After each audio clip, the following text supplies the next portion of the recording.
Bismillahirrahmanirrahim. Assalamualaikum warahmatullahi wabarakatuh. Innal hamdalillah nahmaduhu wa nasta'inuhu wa nastaghfiruhu wa natubu ilaih. Wa na'udzu billahi min shururi anfusina wa min sayyiati a'malina. May yahdihillahu fala mudilla lahu wa may yudlilhu fala hadiya lahu. Wa ashhadu an la ilaha illallah wahdahu la syarika lahu. Wa ashhadu anna Muhammadan abduhu wa rasuluh sallallahu alaihi wa ala alihi wa sahbihi wa sallam. Ya ayyuhalladzina amanu ittaqullaha haqqa tuqatih wa la tamutunna illa wa antum muslimun. Ya ayyuhan nas ittaqu rabbakumul ladzi khalaqakum min nafsin wahidah wa khalaqa minha zawjaha wa batha minhuma rijalan katsiran wa nisaa'a wattaqullaha alladzi tasaaluna bihi wal arham innallaha kana 'alaikum raqiba. Ya ayyuhalladzina amanu ittaqullaha wa qulu qawlan sadida yuslih lakum a'malakum wa yaghfir lakum dhunubakum wa may yuti'illaha wa rasulahu faqad faza fawzan 'azima. Amma ba'du fa inna asdaqal hadithi kalamullahi 'azza wa jalla wa khairal hadi hadi Muhammadin sallallahu alaihi wa ala alihi wa sahbihi wa sallam. Wa syarrul umuri muhdatsatuha fa inna kulla muhdatsatin bid'ah wa kulla bid'atin dhalalah wa kulla dhalalatin fin nari thumma amma ba'd. Fa ma'asyiral ikhwah ra'ani wa ra'akumullah. Walhamdulillah, pada malam hari ini, malam ke-10 dari bulan Dzulqa'dah 1442 Hijriah, atau yang bertepatan dengan 19 Juni 2021 Masehi. Allah Subhanahu wa taala memberikan kemudahannya kepada kita untuk kita bisa bermajelis ilmu, membahas apa-apa yang telah diwariskan oleh baginda Nabi kita Muhammad sallallahu alaihi wa ala alihi wasallam dari warisan-warisan ilmiah yang datang dari sisi beliau sallallahu alaihi wa ala alihi wa sahbihi wasallam. Yang mana ikhwati fillah yara'akumullah, ini merupakan pertemuan pertama walillahil hamd untuk ikhwanuna yang berada di kota Muara Badak, yang semoga Allah Subhanahu wa taala senantiasa memberikan keistiqomahannya kepada kita semua sampai ajal menjemput kita dalam bertalabul ilmi, dalam beramal saleh, yang sampai akhirnya dalam husnul khatimah. Amin Allahumma amin. Seperti yang sudah maklum adanya, ikhwati fillah yara'akumullah, apa yang kita akan bahas pada pertemuan malam hari ini adalah terkait dengan karya besar dari seorang imam min a'immati ahli sunnati wal jamaah, yaitu al-Imam Ahmad Ibnu Hanbal alaihi rahmatullah. Dalam karya beliau yang berjudul Ushulus Sunnah, karya besar beliau ini, ikhwati fillah yara'akumullah, berbicara tentang permasalahan akidah yang dimiliki oleh ahli sunnati wal jamaah, yang tentunya berseberangan dengan apa yang dimiliki oleh mereka dari kalangan ahlul bid'ah wal ahwa. Karena wal'iyadzu billah, ahlul bid'ah wal ahwa membangun akidah-akidah mereka di atas perkara-perkara yang hakikatnya tidak dimiliki oleh Rasul sallallahu alaihi wa ala alihi wasallam dalam prakteknya. Tidak pula pernah diwariskan oleh beliau alaihi salatu wassalam kepada ashab Rasulullah alaihi salatu wassalam radhiyallahu taala anhum wa ardahum.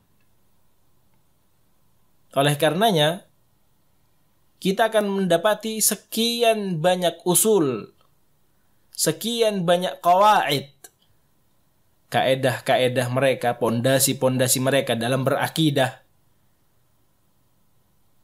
itu tidak sesuai dengan apa yang datang dari baginda Rasulullah sallallahu alaihi wa ala alihi wasallam, bertabrakan, kontradiksi, at-tanaqud. Demikian pula apa yang ada di sisi ashab Rasulullah alaihi salatu wassalam, tidak sejalan. Contoh kecilnya saja, ketika Nabi sallallahu alaihi wa ala alihi wasallam, demikian pula ashab Rasulullah alaihi salatu wassalam radhiyallahu taala anhum wa ardahum, memiliki sebuah akidah yang thabit dari Al-Qur'anul Karim, dari hadis-hadis Nabi sallallahu alaihi wa ala alihi wasallam, bahwasanya Allah Subhanahu wa taala fis sama. Allah Subhanahu wa taala berada di atas langit. Istawa ala arsyih. Akan tetapi mereka ahlul bid'ah wal ahwa, dengan sekian banyak sektenya, dengan sekian banyak modelnya, mengatakan bahwa Allah Subhanahu wa taala tidak di depan, tidak di belakang, tidak di atas, tidak di bawah. Allah tidak bertempat. Padahal jelas Al-Quran mengatakan Allahu Jalla wa Ala berada di atas langit. Hadis Nabi alaihi salatu wassalam pun jelas. Demikian pula ashab Rasulullah alaihi salatu wassalam radhiyallahu ta'ala anhum wa ardahum, sangat-sangat jelas. Maka akan kita dapati pada pembahasan-pembahasan yang kedepannya, ikhwati fillahi ra'akumullah, semoga Allah Subhanahu wa ta'ala memudahkan untuk kita terus membahas karya beliau ini, akan kita dapati bagaimana kondisi akidah asal min usul ahli sunnati wal jamaah sejalan dengan bimbingan Rasulullah sallallahu alaihi wasallam, sejalan dengan bimbingan ashabun Nabi alaihi salatu wassalam radhiyallahu taala anhum ardahum. Maka tidak berpanjang-panjang dalam muqaddimah, kita akan masuk kepada apa yang telah dibahas oleh Al-Imam Ahmad ibn Hanbal alaihi rahmatullah di dalam karya beliau Usul As-Sunnah, yang biidnillahi ta'ala ikhwati fillahi ra'akumullah, apa yang akan kita bacakan dari syarah atau penjelasan matan Usul Sunnah karya Imam Ahmad alaihi rahmatullah adalah penjelasan yang dibawa oleh Syekhuna Rabi' bin Hadi Umair Al-Madkhali hafizahullah wa ra'ah. Itu yang kita jadikan sebagai rujukan utama biidnillahi ta'ala pada pembahasan malam hari ini dan kajian-kajian yang berikutnya. Berkata Imam Ahmad alaihi rahmatullah di dalam karya beliau, yang mana secara singkat dinukilkan oleh Al-Imam Al-Lalakai alaihi rahmatullah. Al-Imam Al-Lalakai pun adalah seorang imam min a'immati ahli sunnati wal jamaah, sampai sana nanti kepada Al-Imam Ahmad ibn Hanbal alaihi rahmatullah. Usulus sunnati indana at-tamassuk bima kana alaihi ashab Rasulillah sallallahu alaihi wasallam wal iktida'u bihim wa tarkul bid'i wa kullu bid'atin fahiya dalalatun wa tarkul khusumat fid din. Ini yang dibahas oleh beliau pada pembahasan pertama ini. Usulus sunnati indana, pokok dari sunnah, akidah yang dimiliki oleh Rasul sallallahu alaihi wasallam, yang kita sebagai umat Nabi alaihi salatu wassalam harus berpegang teguh dengannya. Pokok dari ajaran sunnah Nabi alaihi salatu wassalam adalah at-tamassuku bima kana alaihi ashabu Rasulillah sallallahu alaihi wasallam, adalah berpegang teguh dengan apa yang telah dijelaskan, apa yang telah dibawa oleh para sahabat Nabi radhiyallahu taala anhum ardahum, waliktida'u bihim, dan kita menelusuri, mengikuti jalan mereka. Demikian pula asal min usuli ahli sunnah adalah tarkul bid'ah, meninggalkan segala macam akidah-akidah yang baru, akidah-akidah yang tidak ada di zaman Rasulullah sallallahu alaihi wasallam, yang tidak dikenal oleh beliau alaihi salatu wassalam, tidak pula oleh ashabu Rasulullah radhiyallahu taala anhum ardahum. Kemudian ditekankan oleh Syekh Al-Musannif Al-Imam Ahmad ibn Hanbal alaihi rahmatullah, wa kullu bid'atin fahiya dhalalatun, dan setiap kebid'ahan itu adalah kesesatan. Demikian pula asal min usuli ahli sunnah adalah tarkul khusumati fid din, meninggalkan perdebatan demi perdebatan dalam urusan agama, yang insyaallah taala satu persatu akan dibahas oleh Syekhuna Rabi' ibn Hadi Umair Al-Madkhali hafizahullah wa ra'ah. Berkata Syekhuna hafizahullah wa ra'ah terkait dengan pembahasan yang pertama yang telah disampaikan oleh Imam Ahmad alaihi rahmatullah tersebut, ketika beliau telah menukilkan bahwa di antara akidah ahli sunnah, pokok dari ajaran Nabi alaihi salatu wassalam adalah berpegang teguh dengan apa yang telah dibawa oleh ashabu Rasulullah sallallahu alaihi wasallam radhiyallahu taala anhum wa ardahum. Berkata Syekhuna hafizahullah wa ra'ah, huna saqa al-Lalaka'i isnaduhu, saqa al-Lalaka'i isnadahu ila al-Imam Ahmad rahimahullah, yaltaqi hadha al-isnad ma'a al-isnad al-thani, yani hadhihi awradaha al-Lalaka'i كما رأيتم في كتابه شرح أصول اعتقاد أهل السنة كما أوردها ابن أبي يعلى في طبقاته.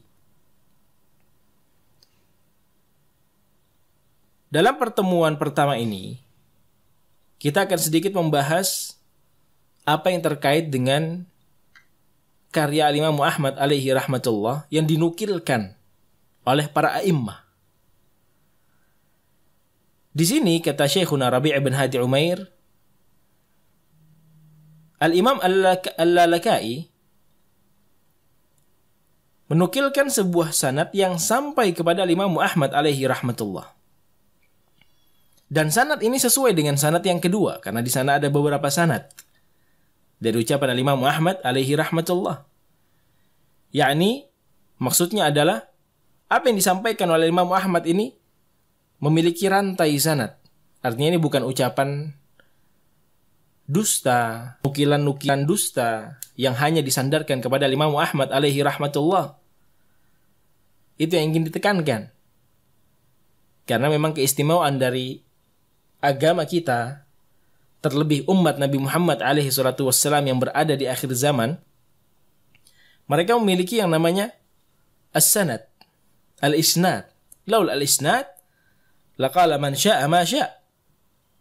Kalau bukan karena urusan sanad, rantai-rantai sanad tadi, maka siapapun akan bicara sesuai dengan kehendaknya, sesuai dengan keinginan dia. Oleh karenanya sanad ini penting, ikhwati fillah ra'akumullah. Maka sanad yang pertama, sanad yang kedua, semuanya ini sama seperti apa yang telah dinukilkan oleh Al-Imam Al-Lalaka'i alaihi rahmatullah di dalam karya beliau Syarh Usul I'tiqad Ahli Sunnah. Demikian pula telah dinukilkan oleh Al-Imam Ibnu Abi Ya'la di dalam At-Tabaqat. Di sini Syekhuna Rabi' bin Hadi Umair ingin menegaskan kepada kita bahwasanya apa yang terjadi, apa yang telah dipelajari di tengah-tengah mereka para a'immah itu bukan ucapan-ucapan kosong. Bukan pepesan-pepesan kosong, tapi jelas, bersanad, berantai. Ada urutannya. Dari si A ke B, ke C, ke D, terus. Dari si fulan ke alan, ke khalan, terus. Jelas, orang-orangnya jelas. Bukan kila wakal, bukan katanya. Katanya Imam Ahmad begini. Akidahnya katanya tidak demikian. Nukulat yang sahihah. Ini yang ingin ditekankan oleh Syekhuna hafidhahullahu wara'ah. Kemudian beliau masuk kepada pembahasan inti dari apa yang telah dituliskan oleh Imam Ahmad alaihi rahmatullah, bahwasanya di antara akidah pokok ajaran sunnah Nabi alaihi salatu wassalam adalah berpegang teguh dengan apa yang ada padanya ashabu Rasulillah alaihi salatu wassalam. فالذي عليه أصحاب رسول الله صلى الله عليه وسلم هو المقياس للمحقين الذين يتمسكون بهذا الأصل وهو ما كان عليه الرسول وصحابته الكرام وما كان رسول الله صلى الله عليه وسلم وصحابته الكرام وخلفاؤه الراشدون إلا على الهدى والرشاد على كتاب الله وعلى سنة رسول الله صلى الله عليه وسلم في عقائدهم وعباداتهم ومعاملاتهم وسائر شؤونهم ولا سيما العقيدة فأحمد رحمه الله يشير إلى هذا الأصل العظيم وهذه القاعدة العريضة التي لا يند عنها شيء من الإسلام وخاصة العقيدة. Apa yang ada di sisi ashabu Rasulullah alaihi salatu wassalam sehingga kita diminta untuk berpegang teguh dengan ajaran mereka, dengan akidah mereka, dengan manhaj mereka, dengan muamalah mereka, dengan ibadah mereka. Apa yang ada di sisi ashabu Rasulullah? Apa keistimewaannya? Apapun yang ada di sisi ashabu Rasulullah alaihi salatu wassalam, kata Syekhuna hafidhahullah, huwal miqyas. Hakikatnya itu merupakan miqyas. Miqyas itu artinya apa? Tolak ukur, barometer. Untuk mereka orang-orang yang menginginkan kebenaran. Jadi mudahnya, ikhwati fillahi ra'akumullah, kalau kita ingin melihat satu hal itu sejalan tidak dengan keridhaannya Allah Subhanahu wa taala, keridhaan nabinya alaihi salatu wassalam ataukah tidak, tinggal kita lihat ashab Rasulullah alaihi salatu wassalam mengerjakannya atau tidak, meyakini hal tersebut atau tidak. Kalau ternyata dipelajari dan didapati bahwa apa yang ada di sisi sekte fulan, kelompok fulan, dan yang seterusnya tidak ada di sisi ashab Rasulullah alaihi salatu wassalam, tidak mereka amalkan, tidak mereka jadikan sebagai sebuah keyakinan, tidak mereka jadikan sebagai sebuah amalan saleh, maka tentunya itu bukan amalan soleh yang sebenarnya. Maka tentunya itu tidak akan mendatangkan keridhaan Allah Subhanahu wa taala, keridhaan nabinya alaihi salatu wassalam. Walaupun manusia menganggap baik, walaupun manusia sangat senang dengan amalan-amalan dalam tanda kutip soleh tersebut. Maka mikiasnya, barometernya, tolak ukurnya apa? Ashab Rasulullah alaihi salatu wassalam. Dan hati-hati ikhwati fillahi ra'akumullah dari du'at ala abwabi jahannam. Sebagian para da'i yang tampil di tengah-tengah kaum muslimin di zaman kita sekarang ini, yang menggembosi kaum muslimin dari akidah yang sangat kokoh ini. Karena kita harus kembali di sisi ashab Rasulullah SAW. Ada tidak diajarkan oleh para sahabat Nabi? Ada tidak diamalkan oleh mereka? Ada tidak dijadikan keyakinan oleh mereka? Ini harus kita camkan dalam sanubari kita. Amalan apapun yang ingin kita lakukan, barometernya para sahabat Nabi radhiyallahu taala anhum ardhahum. Mereka kerjakan berarti itu amalan soleh. Mereka tidak kerjakan berarti itu bukan amalan soleh. Selesai. Tapi para da'i tersebut apa? Mengeluarkan syubhatnya. Hati-hati. Ini sesuatu yang tidak benar. Akidah yang keliru. Kaidah yang salah. Apa-apa harus kembali kepada para sahabat Nabi. Apa-apa harus kembali kepada para sahabat Nabi. Apakah zakat dengan beras ada di zaman sahabat Nabi? Ini syubhat. Hati-hati. Ikhwati fillahi ra'akumullah. Maka kita jawab, memang tidak ada ya akhi. Memang tidak ada wahai da'i. Zakat dengan menggunakan beras di zaman para sahabat Nabi. Tapi apa yang diajarkan oleh Rasul SAW kepada mereka? Dengan menggunakan qutul balad. Dengan menggunakan bahan makanan pokok. Jangan Anda jadikan sebuah sunnah menjadi bid'ah, bid'ah menjadi sunnah, al-haq menjadi batil, batil menjadi al-haq. Hati-hati ketika Anda membolak-balikkan mana yang benar menjadi salah, salah menjadi yang benar. Na'udzubillah min dzalik. Hati-hati dengan syubhat para duat. Oleh karenanya Imam Ahmad alaihi rahmatullah pun nanti akan kita bawakan bagaimana sikap tegas beliau terhadap mubtadi'ah. Jangan coba-coba kita duduk bersama mereka, mendengarkan ceramah-ceramah mereka, menyetel audio-audio mereka. Syubhat yang akan masuk ke hati-hati kita, ke sanubari-sanubari kita. Ikhwati fillahi ra'akumullah. Jaga kemurnian hati kita ini. Jaga kemurnian akidah kita ini. Jangan sampai mudah diracuni dengan syubhat yang datang dari orang-orang yang tidak bertanggung jawab. Wal'iyadzubillah. Maka kembali kepada poin bahwasanya mikyas, tolak ukur, barometer sebuah amalan saleh adalah apa yang ada di sisi ashab Rasulullah sallallahu alaihi wasallam radhiyallahu taala anhum wa ardahum. Ini yang harus benar-benar kita camkan bersama. Tolak ukurnya sekali lagi apa yang ada di sisi ashab Rasulullah sallallahu alaihi wasallam radhiyallahu taala anhum wa ardahum. Karena apa? Karena apa yang ada di sisi ashab Rasulullah alaihi salatu wassalam, kata Syekhuna hafizahullah wa ra'ah, itulah hakikat yang ada di sisi Nabi alaihi salatu wassalam. Itulah yang hakikatnya ada di sisi para khulafa ar-rasyidun.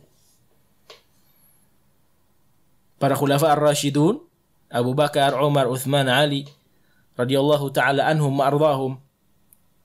Murid-murid terbaik yang ada di sisi Rasulullah alaihi salatu wassalam. Mereka semuanya mewariskan apa yang telah ada dari Rasulullah alaihi salatu wassalam. Mereka berada di atas petunjuk. Mereka berada di atas hidayah. Mereka berjalan di atas bimbingan Al-Quranul Karim. Bimbingan sunnah Nabi Muhammad sallallahu alaihi wa ala alihi wasallam. Di setiap keadaan mereka. Dalam akidah mereka terbimbing. Ibadah mereka terbimbing. Muamalah-muamalah mereka terbimbing. Dan setiap keadaan mereka, apapun itu. Ini yang harus kita perhatikan bersama, ikhwati fillahi ra'akumullah. Keadaan ashab Rasulullah alaihi salatu wassalam ini memiliki keistimewaan yang tidak dimiliki oleh siapapun dari kalangan makhluk, kalangan manusia. Mereka orang-orang yang mendapatkan jaminan surga dari Allah Subhanahu wa taala. Mereka orang-orang pilihan al-akhyar. Ashab Rasulullah alaihi salatu wassalam adalah orang-orang terpilih yang memang kondisi hati-hati mereka adalah hati-hati yang bersih luar biasa. Maka di setiap keadaannya mereka terbimbing. Amalan apapun yang mereka lakukan terbimbing. Akidah apapun yang mereka yakini terbimbing. Muamalah apapun yang sedang mereka lakukan terbimbing. Wala siyamal aqidah, kata Syekhuna Rabi' bin Hadi Umair al-Madkhali. Terlebih lagi apa yang terkait dengan urusan akidah. Lebih-lebih lagi berada di bawah pengawasan Allah Jalla wa'ala. Bimbingan nabinya alaihi salatu wassalam. Maka Imam Ahmad alaihi rahmatullah memberikan isyarah bahwasanya kaidah ini adalah kaidah yang sangat agung. Yang tidak boleh seorang muslim pun menelantarkan akidah yang sangat mulia ini, yaitu menjadikan ashabu Rasulullah alaihi salatu wassalam sebagai mikyas, sebagai barometer, tolak ukur dari setiap amalan, setiap ibadah, setiap akidah, setiap muamalah yang dimiliki oleh manusia di zaman sekarang.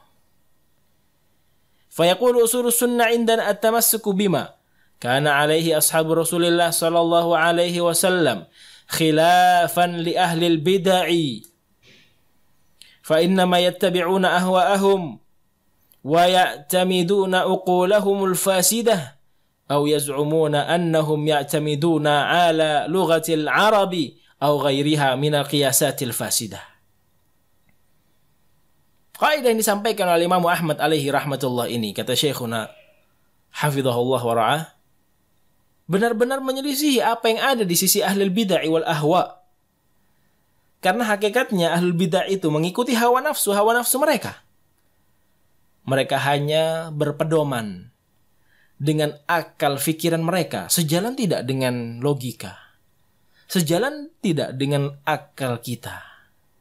Itu yang mereka dengung-dengungkan. Itu yang mereka gembar-gemborkan. Seakan-akan akal fikiran mereka, logika mereka itu menjadi dalam tanda kutip penentu.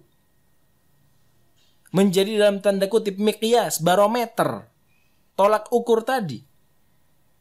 Kalau seandainya akidah ini sesuai dengan jalan fikiran kita, ya sudah kita yakini. Kalau tidak sesuai, ya jangan kita yakini. Na'udzubillahi min dzalik. Tapi kondisi ahlul bid'ah wal ahwa demikian, ikhwati fillah yara'akumullah. Terkhusus mereka dari kalangan Asy'ariyah. Mereka akan mengedepankan akal-akal mereka daripada nusus, taqdimul aqli 'ala an-naql. Ini sudah menjadi asal min usulihim. Na'udzubillahi min dzalik, yang disebutkan oleh Syekhuna hafizahullah sebagai al-fasidah. Pondasi yang sangat rusak yang dimiliki oleh kaum mubtadi'ah. Mengedepankan akal fikiran, mengedepankan logika. Padahal akal fikiran dan logika manusia itu sangat-sangat terbatas. Khuliqal insanu dha'ifa, kata Allah Jalla wa'ala. Manusia itu diciptakan dengan penuh kelemahan. Kok bisa akal dijadikan sandaran? Kok bisa akal dijadikan barometer? Kok bisa akal dijadikan sebagai tolak ukur dalam beramal, beraqidah, bermuamalah, dan yang seterusnya? Na'udzubillah min dzalik. Yang kita lihat baik itu yang kita amalkan. Apa yang kita lihat tidak baik itu yang kita tinggalkan. Wal'iyadzubillah. Oleh karenanya kata Syekhuna hafizahullah, hakikat dari mubtadi'ah itu, keadaan mereka adalah ya'tamiduna uqulahumul fasidah. Mereka hanya berpedoman pada akal-akal mereka yang penuh dengan kerusakan pada hakikatnya. Tapi yang sangat menyedihkan, yang menjadikan kita miris, mereka menyangka bahwa mereka sedang berada di dalam sebuah kebenaran. Mereka menyangka bahwa mereka berada di atas al-haq, di jalur yang benar. Oleh karenanya para ulama, a'immatus salaf, ikhwati fillah yara'akumullah, memberikan sebuah hukum. Kalau seandainya bisa kita bandingkan antara seorang mubtadi'ah dengan ahlul ma'asi, maka kondisinya akan lebih mending apa yang ada di sisi ahlul ma'asi, orang-orang yang suka bermaksiat. Karena mereka sadar apa yang mereka lakukan ini salah. Mereka sadar kalau minum khamar itu nggak boleh. Mereka sadar kalau berjudi itu nggak boleh. Mereka sadar kalau mencuri itu haram dan yang seterusnya. Sadar mereka melakukan sebuah kesalahan, kekeliruan, kemaksiatan, keharaman yang mendatangkan murka Allah Jalla Jalaluh, Rabbul Izzati wal Jalal. Akan tetapi kalau sudah berbicara tentang mubtadi'ah, mereka meyakini dengan seyakin-yakinnya apa yang ada di sisi mereka adalah al-haq. Apa yang sedang mereka lakukan adalah kebenaran. Ini yang repot. Nas'alullah as-salamatu wal-afiyah. Kita memohon kepada Allah Subhanahu wa taala keselamatan. Semoga Allah Jalla wa ala terus menjauhkan kita dari perbuatan-perbuatan bid'ah semacam itu, akidah-akidah yang sangat menyesatkan. Amin Allahumma amin. Ikhwati fillahi ra'akumullah, dilanjutkan oleh Syekhuna hafizahullah ra'ah, ammal imamu Ahmad wa man salafahu minas sahabati wat tabi'in wa a'immatil islami fa inna ad-din alladhi yatamassakuna bihi huwa kitabullah wa sunnatu rasulillahi alaihi salatu wassalam wa la siyama fi majalil aqidah fahum la yakhrujuna an dhalika insyaallah wa fi dhalikal hudal mustaqim. Adapun al-Imam Ahmad alaihi rahmatullah dan para ulama yang sebelum beliau dari kalangan para sahabat, dari kalangan para tabi'in, dari kalangan imam min a'immatil Islam, mereka memiliki sebuah akidah bahwa agama Islam ini harus berpegang teguh dengan Al-Quran, walaupun menyelisihi akal, walaupun menyelisihi logika.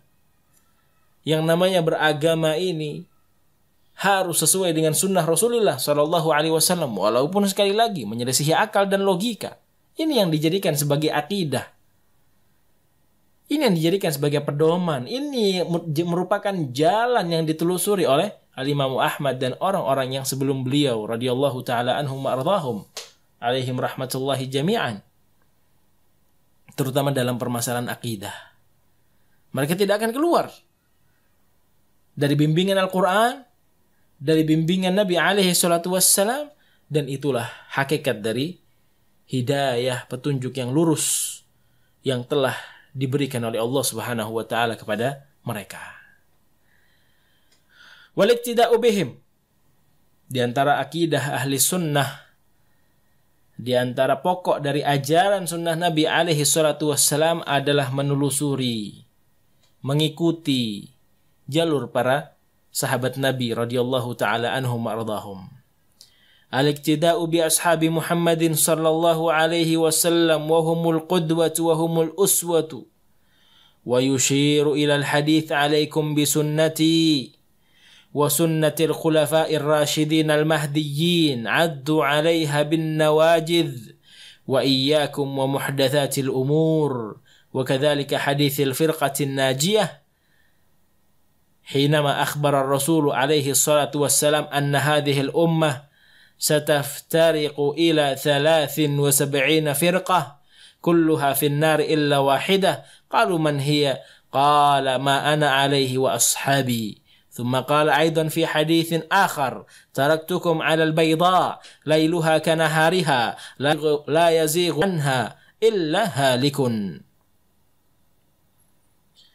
Berkata Syekhuna hafizahullah wa ra'ah, mengikuti jalan yang telah ditelusuri, mengikuti jalan yang telah ditapaki oleh para ashab Rasulullah alaihi salatu wassalam, karena mereka adalah qudwah, mereka adalah panutan kita.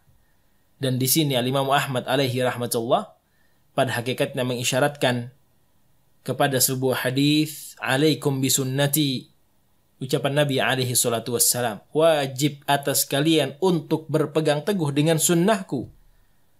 Tidak berhenti sampai di situ, ikhwati fillahi ra'akumullah. An-Nabi alaihi salatu wassalam melanjutkan, alaikum bisunnati wa sunnatil khulafa ar-rasyidin. Wajib atas kalian untuk berpegang teguh dengan sunnahku, dilanjutkan. Dan wajib pula untuk kalian berpegang teguh dengan sunnah para khulafa ar-rasyidin, yang mana mereka adalah al-mahdiyyin, yang telah mendapatkan petunjuk, bimbingan dari Allah Jalla wa'ala. Addu 'alaiha bin nawajidh, gigitlah sunnah-sunnahku dan sunnah-sunnah para khulafa ar-rasyidin, para sahabat secara umum, dengan gigi geraham kalian. Wa iyyakum wa muhdatsatil umur, dan hati-hatilah kalian dari perkara-perkara yang baru.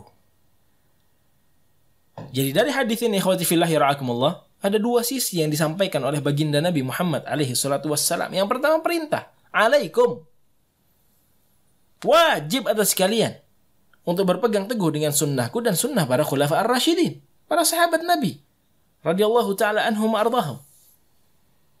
Itu sisi yang pertama, perintah dari beliau. Kemudian apa?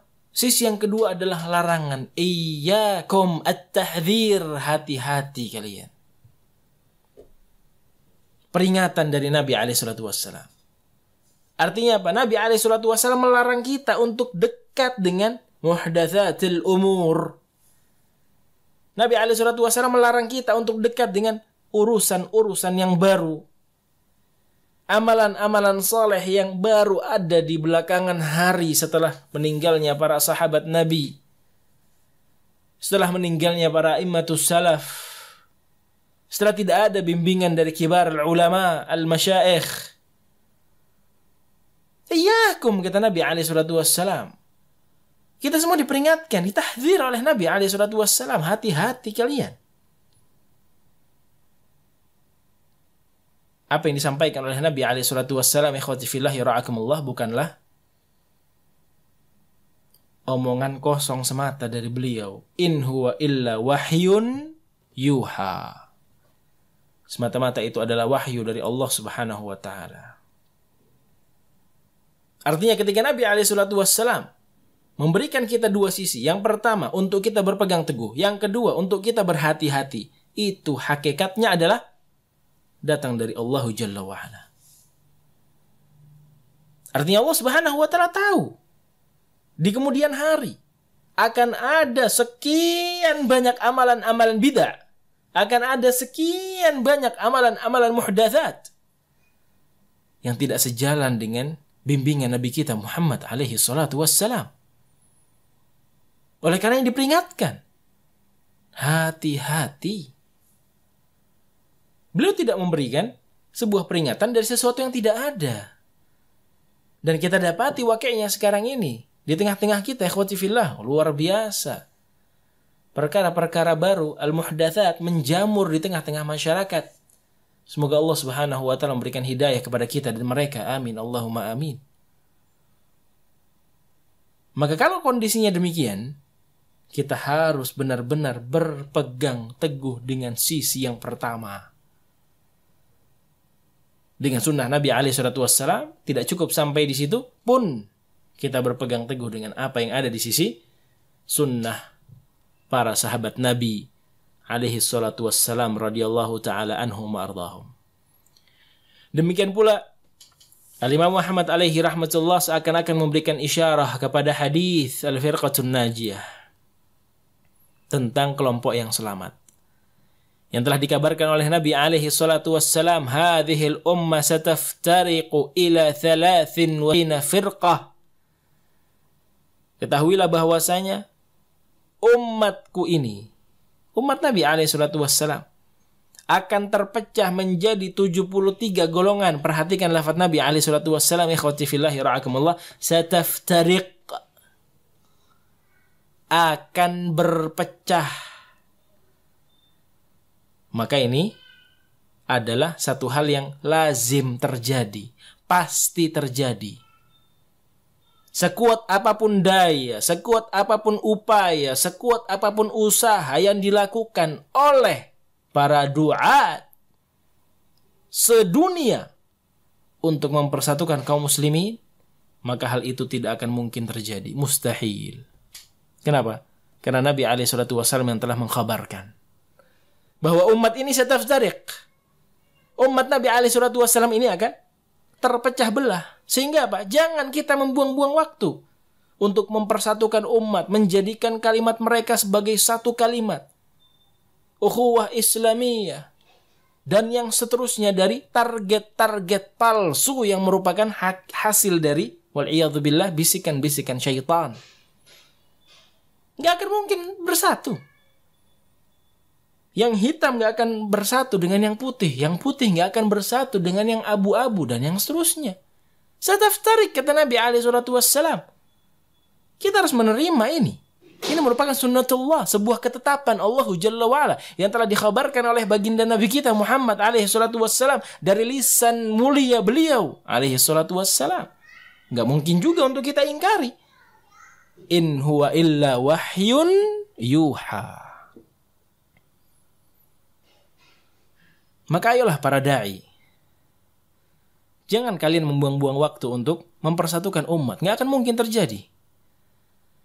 Mendingan kalian menjadikan kalimat tauhid sebagai dakwah kalian yang paling pertama dan utama. Karena luar biasa, perkara yang berkait dengan kesyirikan, ziarah para wali, kuburan-kuburan keramat, ini dan itu yang tersebar di tengah-tengah kaum muslimin, ini sangat merebak. Artinya apa? Artinya akidah tauhid yang ada di tengah-tengah mereka ini sedang bobrok, sedang hancur, sedang rusak-rusaknya. Jangan kalian sibukkan wahai para da'i untuk mempersatukan mereka. Nggak akan bisa. Sataftariqu ummati atau sataftariqu hadhil ummah, kata Nabi alaihi salatu wassalam. Umat ini akan berpecah belah menjadi 73 golongan. Dilanjutkan oleh beliau alaihi salatu wassalam, kulluha finnari illa wahidah, semuanya di neraka kecuali satu golongan. Qalu man hiya? Siapa itu wahai Rasulullah? Ma ana alaihi wa ashabi. Satu golongan tersebut adalah mereka yang memiliki keyakinan yang sama denganku dan para sahabatku. Perhatikan lafaz ashabi di sini, khawati fillahi ra'akumullah. Ini yang menjadi syahid dalam pembahasan kita. Disandingkan lagi para sahabatku, kata beliau alaihi salatu wassalam. Artinya rekomendasi dari An-Nabi alaihi salatu wassalam, bahwa mereka ini adalah orang-orang yang jempolan. Mereka ini adalah orang-orang yang luar biasa, bukan orang-orang yang biasa.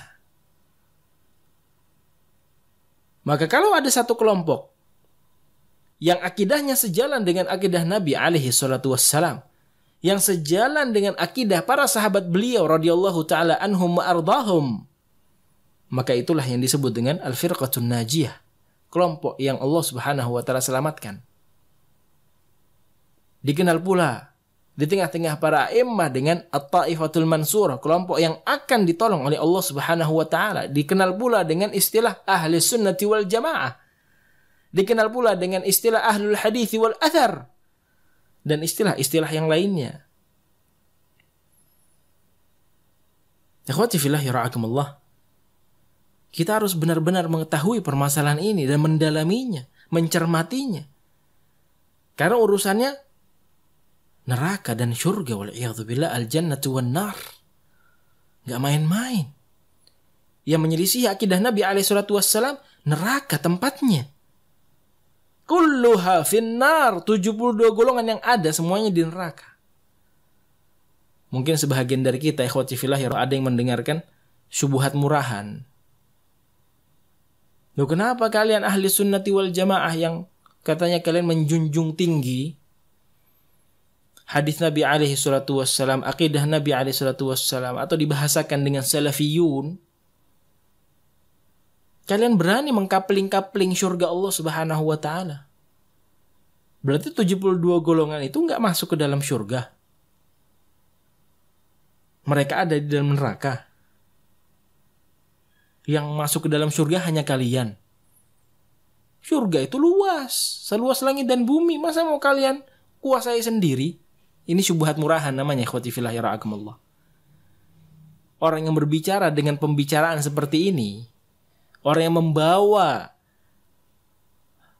dan menggerakkan lisannya dengan syubhat-syubhat murahan seperti ini, syubhat-syubhat murahan seperti ini, adalah orang-orang yang jauh dari ilmu syar'i. Orang-orang yang jauh dari bimbingan Nabi alaihi salatu wassalam. Orang-orang yang tidak mengenal akidah Rasul sallallahu alaihi wasallam secara hakiki. Kalau ada yang mengatakan demikian, tinggalkan. Berarti dia seorang mujadil. Orang yang suka berdebat. Nanti akan kita bahas.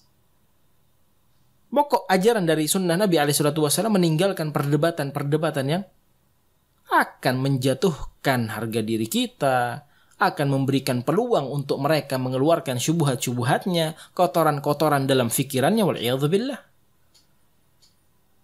Kalau perlu dibantah, kita sampaikan siapa yang mengkapling surga. Yang Anda hadapi ini, wahai fulan, wahai akhi, wahai saudaraku, adalah ucapan Nabi. Hati-hati Anda kalau berucap. Anda menuduh bahwa salafiyun, ahlu sunnati wal jamaah, yang mengikuti Nabi SAW, yang mengikuti para sahabat Nabi radhiyallahu taala anhum wa ardhahum adalah orang-orang yang mengkaplingkan surga Allah Jalla wa ala. Terlalu luas surga Allah untuk kalian. Ucapan kalian yang seperti ini merendahkan ucapan Nabi alaihi salatu wassalam. Nabi alaihi salatu wassalam sendiri yang mengatakan, kulluha finnari illa wahida. Semuanya di neraka kecuali satu golongan. Hakikatnya Anda, wahai saudaraku, sedang mengatakan Nabi alaihi salatu wassalam mengkapling-kapling surga. Berarti Anda bukan seorang yang beradab kepada sabda Nabi alaihi salatu wassalam. Hati-hati Anda. Bertakwa Anda pada diri Anda sendiri. Yang Anda hadapi adalah ucapan Nabi alaihi salatu wassalam. Yang Anda hadapi adalah orang yang tidak mengucapkan sesuatu kecuali dari wahyu Allah Subhanahu wa taala.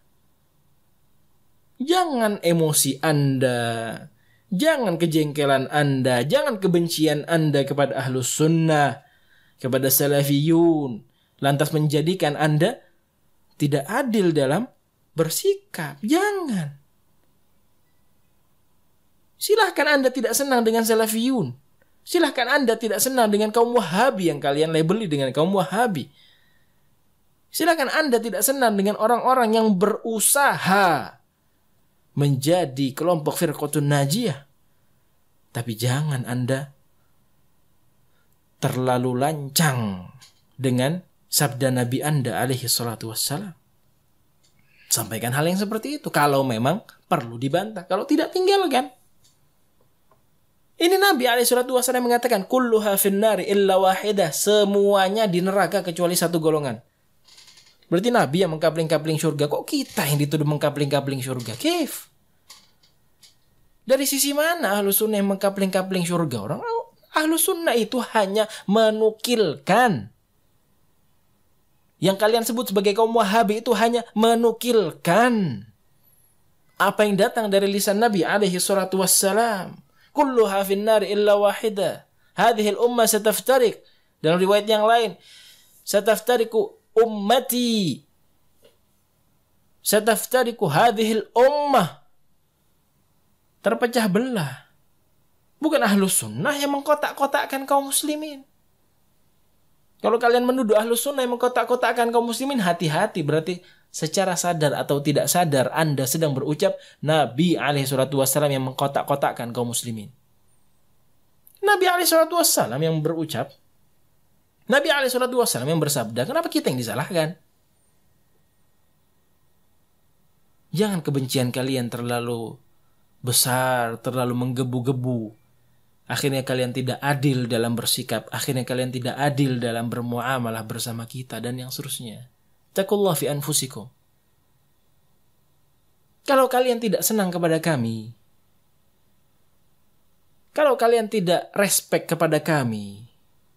Tidak senang dengan ajaran-ajaran kami. Dan harus kalian bantah. Bantahlah dengan ilmiah. Jangan, oh Wahabi itu sok suci, oh Wahabi itu demikian, oh Wahabi itu mengkotak-kotakkan muslimin, oh Wahabi itu tukang kapling surga, oh. Kenapa tuduhan-tuduhan ini keluar? Kenapa? Kalian harusnya sadar apa yang disampaikan oleh kaum Wahabi yang kalian sebut sebagai Wahabi itu adalah hadits Nabi kalian alaihi salatu wassalam. Hati-hati dalam berucap. Hati-hati dalam mengejek. Hati-hati dengan kebencian yang sangat yang ada di dalam hati Anda. Koreksi coba, introspeksi. Jangan-jangan hati Anda nggak senang dengan Nabi alaihi salatu wassalam. Na'udzubillah min dzalik. Sudah sampai kepada derajat kekufuran. Hati-hati. Itu kalau perlu dilayani, ikhwati fillah ya ra'akumullah. Tapi kalau nggak perlu dilayani, maka tinggalkan. Cukup. Sampaikan hadits Nabi alaihi salatu wassalam. Dia mau dengarkan walhamdulillah, tidak mau dia dengarkan, maka tidak ada kewajiban bagi kita untuk memaksa dia. Lasta alaihim bimusaitir.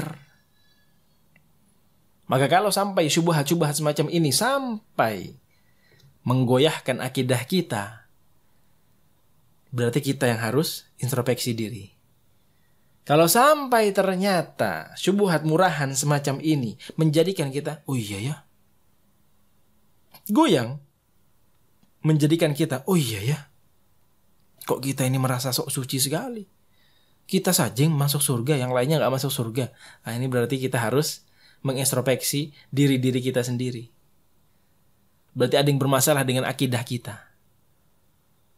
Padahal kita sudah mengetahui bahwa tidak ada seorang pun yang dijamin masuk ke dalam surga kecuali Ar-Rasul sallallahu alaihi wasallam dan para sahabat beliau radhiyallahu taala anhum wa ardhahum.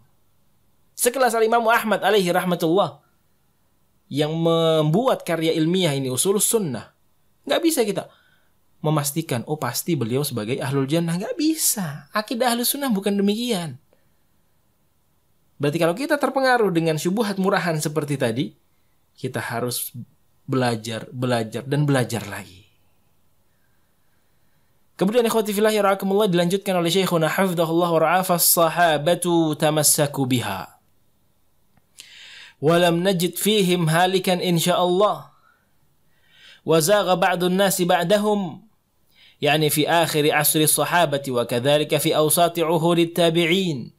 Thumma intasharat al-bid'a fabada'at firqatul khawarij wal-rawafid wal-ghula fi akhir khilafati Ali radhiyallahu ta'ala anhu wa ardhah. Maka para sahabat Nabi mengikuti apa yang telah ada dalam ajaran-ajaran beliau, akidah-akidah beliau, ibadah-ibadah beliau, muamalah-muamalah beliau, amalan-amalan salih. Semuanya diikuti oleh ashab Rasulullah tanpa terkecuali. Sempurna. Ini keistimewaan para sahabat. Lam najid fihim halikan insyaallah. Tidak ada yang binasa di antara mereka. Dari kalangan ashab Rasulullah alaihi salatu wasallam enggak ada yang masuk ke dalam an-nar, semuanya dijamin sebagai ahlul jannah. Radhiyallahu anhum wa radu'an. Allah Subhanahu wa taala ridha kepada mereka, mereka pun ridha kepada Allah Jalla wa ala. Saling mencintai antara mereka dengan Allah Jalla wa ala. Tidak seperti kita ikhwati fillah yarhakumullah yang mungkin kita cinta kepada Allah tapi belum tentu Allah Subhanahu wa taala mencintai kita. Mungkin kita cinta kepada Nabi alaihi salatu wasallam tapi mungkin kecintaan Nabi sangat jauh dari diri kita. Karena kita termasuk orang yang banyak berdosa. Karena kita termasuk orang yang banyak menyelisihi sunnah beliau alaihi salatu wassalam. Waliyadzubillah. Nggak ada jaminan. Tapi ashab Rasulullah alaihi salatu wassalam secara umum tanpa terkecuali telah dijamin sebagai ahlul jannah. Wa zaqa ba'dun nasi ba'dahum. Setelah zamannya para sahabat sudah mulai ada penyimpangan-penyimpangan yang nampak. yakni fi akhir asri as-sahabah, di akhir-akhir masa sahabat Nabi. Kadzalika fi awsati uhud at-tabi'in. Demikian pula ketika masuk ke zaman tabi'in, pada pertengahan zaman tabi'in juga sudah mulai intasyaratil bid'ah. Sudah mulai nampak riuk-riuk bid'ah, akidah-akidah baru yang mencoba untuk menyelisihi baginda Nabi alaihi salatu wassalam. Fabada'at firqatul khawarij war-rawafid al-ghula, maka mulailah muncul kelompok al-khawarij. Mulailah muncul kelompok rafidah yang masing-masingnya ini ghulu. Di akhir masa kepemimpinan Ali bin Abi Thalib radhiyallahu taala anhu wa ardhah. Fa arsala ilaihim Abdullah bin Abbas liyunadhirahum. Thumma ba'da dhalika sallu as-suyuf 'ala al-muslimin faqatalahum kama amara bidzalika Rasulullah alaihi salatu wassalam wa ajma'a 'ala dzalika man kana fi ahdihi min as-sahabati lam yukhalifhu fi dzalika ahadun wa lam yatanattah fi dzalika qarnan. Maka ketika munculnya firqatul khawarij, dikirim Abdullah bin Abbas radhiyallahu ta'ala anhuma untuk menyadarkan mereka bahwa mereka ini berada pada sebuah kesalahan. Ringan apa yang disampaikan oleh Abdullah bin Abbas radhiyallahu anhuma, ikhwati fillah yarhakumullah, kepada kaum khawarij. Ada enggak satu orang dari ashabi Rasulullah alaihi salatu wassalam yang ada di tengah-tengah barisan kalian, wahai kaum khawarij? Itu saja. Ada tidak satu orang saja dari ashab Rasulullah alaihi salatu wassalam yang berada di tengah-tengah barisan kalian, wahai kaum Khawarij? Jawabannya jelas, tidak ada. Karena memang gak ada sama sekali. Orang yang pernah belajar, duduk bersimpuh bersama Nabi SAW sebagai sahabat beliau radhiyallahu ta'ala anhu wa arda, kemudian masuk ke dalam barisan kaum Khawarij, nggak ada. Semuanya isinya ahlul bid'ah wal ahwa. Isinya kaum Khawarij semuanya adalah orang-orang yang mengikuti hawa nafsunya, orang-orang yang gula, orang-orang yang berlebih-lebihan, tidak mau mencukupkan diri dengan apa yang ada di sisi baginda Nabi SAW, bahkan dengan tegas mengatakan Ali kafir. Ali bin Abi Thalib telah kafir, keluar dari Islam.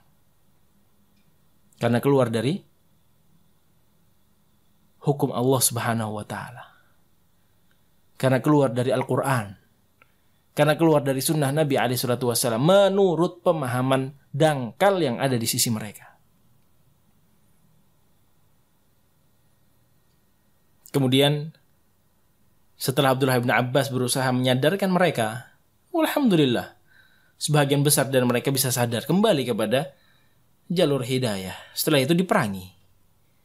Karena memang keadaan mereka adalah keadaan yang harus diperangi. Nggak pantas untuk berada di bumi Allah Jalla wa'ala dalam keadaan mereka terus menebarkan syubuhat demi syubuhat dalam rangka menjaga kemurnian agama Allah Jalla wa'ala. Akhirnya diperangi oleh penguasa kaum muslimin ketika itu. Kemudian ikhwati fillah yara'akumullah, syahid annal iqtida' bis sahabati fihi najah. Kesimpulan dari apa yang kita bahas pada malam hari ini adalah keselamatan itu akan kita dapatkan apabila kita mau berpegang teguh dengan bimbingan, dengan jalan yang telah ditelusuri, jalan yang telah ditapaki oleh para sahabat Nabi radhiyallahu ta'ala anhum ardhahum. Itu keselamatan yang hakiki, keselamatan yang sebenar-benarnya. Huwa safinatun najah li'annahum syahadu nuzul al-wahyi wa talaqqaw fiqh al-Qur'an wa sunnah wa tatbiq dhalika min Rasulillah alaihi salatu wassalam fahum qudwah. Itulah jalan keselamatan. Karena mereka langsung melihat bagaimana wahyu itu turun, menyaksikan secara langsung bimbingan Nabi alaihi salatu wassalam, mendengarkan secara langsung apa yang ada di sisi Rasulullah alaihi salatu wassalam dari pembahasan fiqhul Quran, memahami Al-Quran, sunnah Nabi alaihi salatu wassalam, prakteknya pun, realisasinya, implementasinya langsung mereka lihat di hadapan mereka. Maka mereka adalah qudwah, panutan. Walihada yaqul alaihi salatu wassalam, oleh karenanya baginda Nabi kita alaihi salatu wassalam mengatakan ma ana alaihi wa ashabi. Salah satu yang menjadi barometer firqatun najiyah, kelompok yang Allah Subhanahu wa taala selamatkan, at-taifatul mansurah, kelompok yang Allah Subhanahu wa taala tolong, adalah orang-orang atau kelompok yang menyamakan akidahnya, meyakini dengan apa yang aku yakini, beribadah dengan apa yang aku lakukan. Tidak cukup sampai di situ, ashabi. Mereka adalah kelompok yang berpegang dengan bimbingan para sahabat-sahabatku. Mereka adalah kelompok yang berpegang dengan ajaran para sahabatku. Mereka adalah kelompok yang berakidah dengan akidah sahabatku. Rekomendasi dari Nabi SAW. Wa yaqul alaikum bisunnati wa sunnatil khulafa ar-rasyidin. Demikian pula Nabi SAW yang benar-benar telah mengatakan wajib atas kalian, alaikum bisunnati, wajib atas kalian untuk mengikuti sunnahku dan sunnahnya para khulafa ar-rasyidin. Sunnahnya para khulafa ar-rasyidin, yakni para sahabat Nabi radhiyallahu ta'ala anhum wa ardhahum secara umum. 4 orang sahabat yang paling mulia setelah Rasulullah alaihi salatu wassalam, yang telah terbimbing dengan bimbingan Allah Jalla wa'ala: Abu Bakar As-Siddiq, Umar bin Khattab, Uthman bin Affan, Ali bin Abi Thalib radhiyallahu ta'ala anhum wa ardhahum. Kemudian ikhwati fillah yara'akumullah, selanjutnya apa yang disampaikan oleh Imam Ahmad alaihi rahmatullah di dalam karya ilmiah beliau ini terkait dengan pokok yang kedua dari ajaran Nabi kita Muhammad alaihi salatu wassalam. Jadi yang pertama tadi yang harus kita camkan dan benar-benar kita fahami dengan baik adalah apapun yang menjadi akidah, muamalah, bimbingan, jalan yang ditelusuri, pemahaman dari para sahabat Nabi radhiyallahu taala anhum ardhahum, itu adalah jalur keselamatan dan wajib bagi kita untuk mengikutinya. Wajib bagi kita untuk benar-benar berpegang teguh dengannya. Addu 'alaiha bin nawajidh. Gigitlah dengan gigi geraham kalian. Itu kaidah yang pertama. Jadi, sahabat Nabi sebagai barometer, tolak ukur dari apa yang dilakukan oleh manusia-manusia di zaman sekarang. Kembalikan kepada para sahabat Nabi. Amalan apapun itu, ibadah apapun itu, muamalah apapun itu, akidah apapun itu, kembalikan kepada para sahabat Nabi. Menjadi mikyas, tolak ukur, menjadi barometer utama. Kemudian ikhwati fillah yarhakumullah, akan kita bahas pada pertemuan yang akan datang biidznillah taala terkait dengan ijtinabul bid'ah wal hadzru minha. Ini asal yang kedua. Pokok yang kedua dari ajaran Nabi kita Muhammad alaihi salatu wassalam, dan ini dipegang oleh ahli sunnati wal jamaah, ahlul hadithi wal athar as-salafiyun, adalah meninggalkan segala macam bentuk kebid'ahan. Tidak cukup sampai di situ, al-hadzr minha, dan memperingatkan umat dari bahayanya, dari jahatnya perbuatan-perbuatan bid'ah tersebut. Insyaallah taala akan kita bahas pada pertemuan yang akan datang. Kurang lebihnya ana mohon dimaafkan. Wa bihadzal qadar kifayah wa sallallahu ala nabiyyina Muhammad wa ala alihi wa sahbihi wa sallam wa akhiru da'wana anil hamdulillahi rabbil alamin. Wassalamu alaikum warahmatullahi wabarakatuh.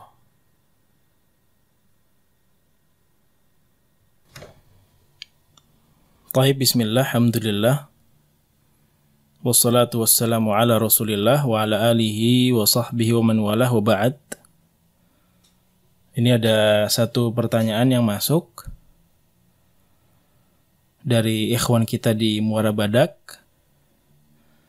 Afwan, izin bertanya, bagaimana jika tempat kajian jauh dari rumah?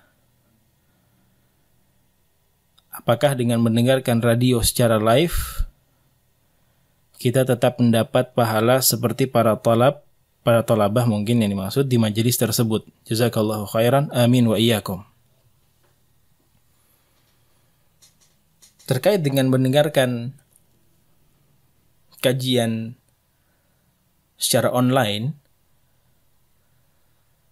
tentunya apa yang dilakukan oleh mereka yang datang ke majelis secara langsung tentu memiliki keutamaan tersendiri. Ketika mereka mengorbankan waktunya, mengorbankan kesempatannya bersama keluarga dan yang seterusnya demi menghadiri kajian ta'lim bainal maghrib wal isya, atau mungkin kajian ba'dal isya seperti ini, atau kajian-kajian secara umum, majelis-majelis ilmu secara umum, maka tentunya mereka yang mendatangi majelis jauh lebih besar pahala yang akan mereka dapatkan. Namun bukan berarti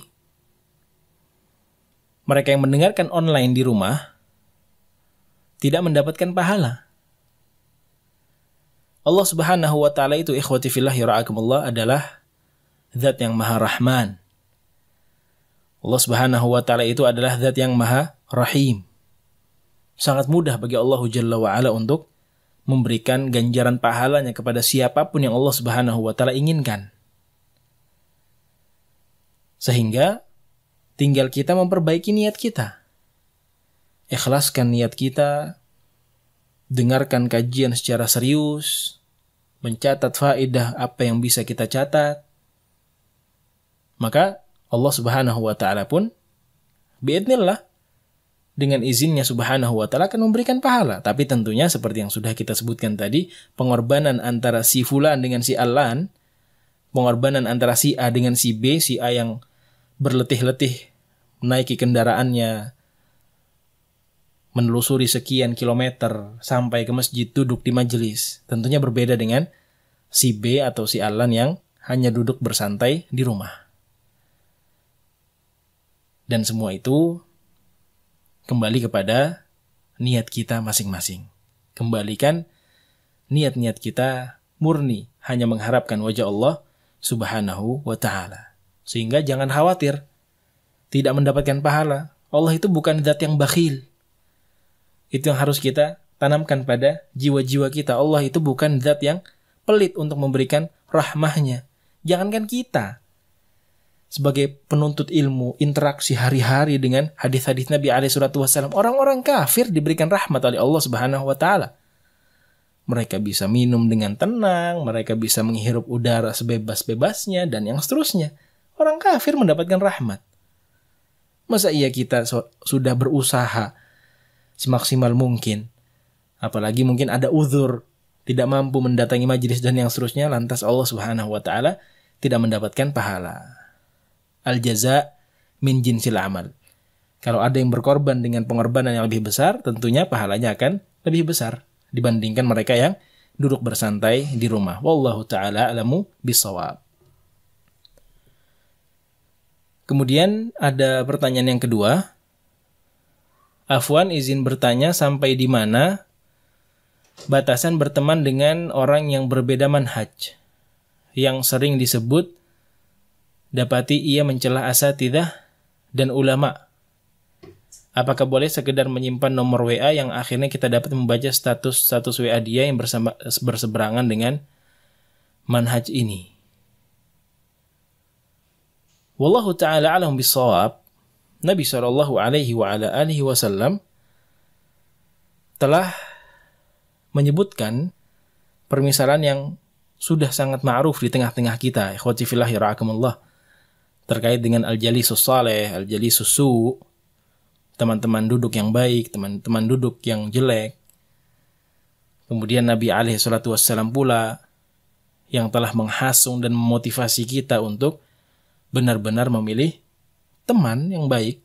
Falyanzur ahadukum man yukhalil, kata beliau SAW, hendaknya salah seorang dari kalian melihat siapa yang dia jadikan sebagai teman duduk, siapa yang dia jadikan sebagai sahabat. Terkait dengan pertanyaan yang ada, kalau sudah sampai beda manhaj, misalkan yang satunya sudah teman kita, sahabat kita, tapi dia sudah sangat menyimpang, akidahnya akidah Rafidah, keyakinannya sudah jauh berbeda dengan kita. Kita meyakini Aisyah Ummul Mukminin di dalam surga, sementara mantan sahabat kita, mantan teman duduk kita, yang mungkin dulunya kita satu sekolahan, satu SMA, dan yang seterusnya, keyakinannya sudah Aisyah itu di dalam neraka. Untuk apa kita jadikan sebagai teman? Untuk apa lagi nomornya kita simpan? Khawatir menjadi celah syubhat bagi kita. Hati-hati ikhwati fillah yara'akumullah. Asyubha khattafah. Syubhat itu terus menyambar. Hati kita ini lemah, al-qulubu dha'ifah. Jadi jangan sampai kita merasa, wah tenang saja, saya sudah ngaji di Ustadz Fulan, saya sudah ngaji di Ustadz Alan, nanti kalau ada syubhat saya bisa tanya ke beliau-beliau. Jangan, kita belum tahu hati kita ini selemah apa di hadapan syubhat yang terus menyambar-nyambar itu. Hati-hati. Pilih teman yang baik, pilih teman yang memang benar-benar bisa mengingatkan kita kepada Allah, mengingatkan kita kepada Nabi-Nya alaihi salatu wassalam, mengingatkan kita kepada darul akhir. Itu adalah teman yang terbaik. Kalau ada teman yang modelnya seperti itu, terutama teman-teman yang sering memberikan nasihat kepada kita. Akhi, antum salah ya akhi, jangan seperti ini akhi. Wah, itu teman yang terbaik yang ada di tengah-tengah kita. Pegang erat-erat itu. Jangan kita sakit hati ketika dinasihati, tapi ucapkan jazakallahu khairan ya akhi. Tolong terus nasihati ana, tolong terus bimbing ana, tolong terus ingatkan ana.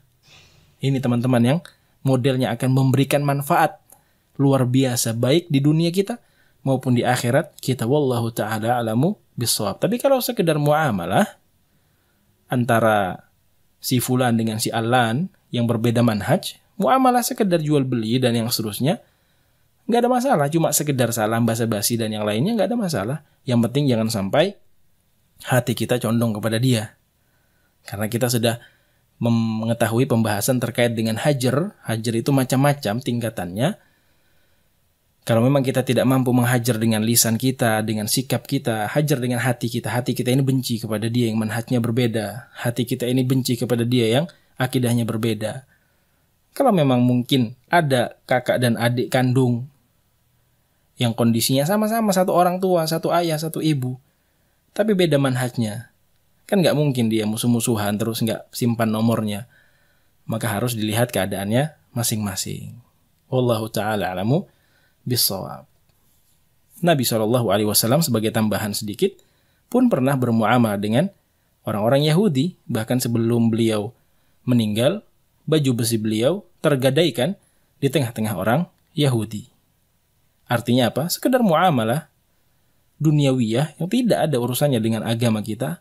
Terlebih kita tidak khawatir dengan rusaknya agama kita, maka tidak mengapa. Tapi kalau sudah sampai tingkatan kita khawatir nanti dia bisa meracuni kita, memberikan syubhat kepada kita dan yang lainnya, maka silahkan dibatasi pertemanan yang ada, di blok atau yang semisalnya. Wallahu ta'ala alamu bissawab.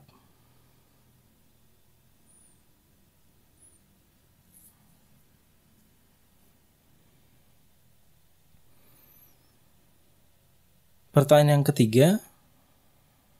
Assalamualaikum, afwan mau bertanya. Bagaimana sikap kita terhadap seorang imam yang secara zahir kita tahu dia menjadikan agama sebagai perdagangan atau jual beli? Yang mana kita tahu dia hanya mau menjadi imam apabila gajinya dinaikkan. Apakah layak kita bermakmum terhadap imam yang seperti ini? Mohon pencerahannya, barakallahu fiik. Wa fiikum barakallah. Wallahul musta'an. Artinya kalau secara zahir, ikhwati fillah ya ra'akumullah, ada model-model semacam ini yang dia niatkan adalah tendensi duniawi, yang dia niatkan adalah urusan duniawi, maka sebaiknya kita menjauh dari orang-orang yang semacam ini. Karena keadaannya sangat dekat dengan unsur kemunafikan, wal'iyadzubillah.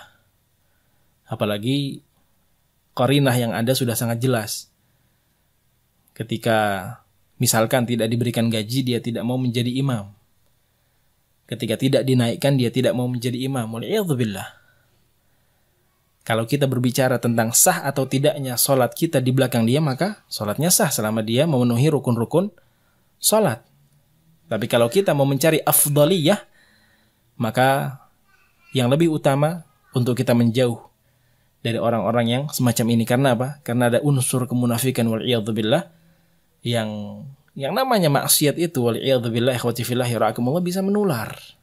Bisa jadi kemunafikannya nanti menular kepada kita. Bisa jadi nanti kebid'ahannya menular kepada kita. Bisa jadi nanti kefasikannya menular kepada kita, kefajirannya menular kepada kita. Maka kemaksiatan, kefasikan dan yang seterusnya ini bisa menular. Maka hati-hati. Oleh karenanya nanti insyaallah ta'ala pada pembahasan yang akan datang, kita akan melihat bagaimana salaf ini sangat menjaga diri mereka dari al-bid'ah. Urusan-urusan yang terkait dengan agama mereka. Perkara-perkara yang baru, muhdatsat, mereka sangat anti. Kenapa? Khawatir. Mereka nggak mau duduk bersama. Kenapa? Hati-hati, bisa menular. Antara yang satu dengan yang lainnya, sesama kebid'ahannya. Antara yang satu dengan yang ahlul ma'asi pun demikian. Mereka hajar, mereka tinggalkan. Jauh mereka dari orang-orang yang mudah bermaksiat, mudah melakukan kefasikan dan yang lainnya. Karena itu bisa menular. Makanya sama kasusnya seperti ini, kalau kita tidak mau tertular dalam tanda kutip kemunafikan yang ada pada imam tersebut, maka sebaiknya mencari masjid yang lain. Ini kalau berbicara tentang afdaliyah sekali lagi. Kalau sah atau tidaknya, maka selama rukun-rukunnya dipenuhi, maka sholatnya tetap sah. Wallahu ta'ala a'lamu bissawab. Ini yang bisa kita jawab dari beberapa pertanyaan yang masuk. Kurang lebihnya mohon dimaafkan. Wabihadzal qadar kifayah. Wa sallallahu ala nabiyyina Muhammad wa ala alihi wa sahbihi wa sallam wa akhiru da'wana alhamdulillahi rabbil alamin. Tafaddalu ya ra'akumullah. Assalamualaikum warahmatullahi wabarakatuh.